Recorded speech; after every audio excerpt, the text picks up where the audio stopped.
Salam dostlar, bu günlərə sizlərə Xiaomi 17 Pro Max smartfonu haqqında məlumat verəcəm. İlk öncə gəlin ekranı nəzərə salaq. 6.9 düymlük bir ekranda gəlir. Bu ekran 120 Hz yenilənmə tezliyinə malikdir. Maksimum parlaqlığı isə 3500 nitsdir. Həqiqətən rəqiblərinə nisbətən çox böyük göstəricidir.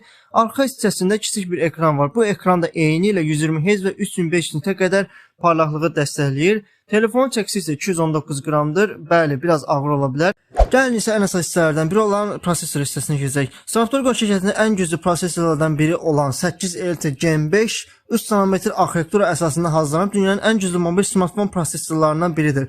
İstənilən oyunu, istənilən keyfiyyətdə axıcı bir şəkildə oynama imkanı yaradır ki, bu da nüvə sürətlərinin ikisinin 4.61 GHz sürətlə işləməsidir. Gələk kamera hissəsinə. Arxada 3 ədəd 50 megapiksellik kamera mövcuddur. Xüsusilə Alman brendi olan Leica'nın olması böyük bir üstünlükdür. Videoda isə 8K, 30 və 4K 120 FPS kimi seçimləri dəstəkləyir. Ön kamerada da 50 megapiksellik kamera mövcuddur. Bu da videoda 4K 60 FPS-ə qədər video dəstəkləyir. Keçək isə batarya hissəsinə. Burada 7500 mAh-lik çox böyük bir batarya mövcuddur.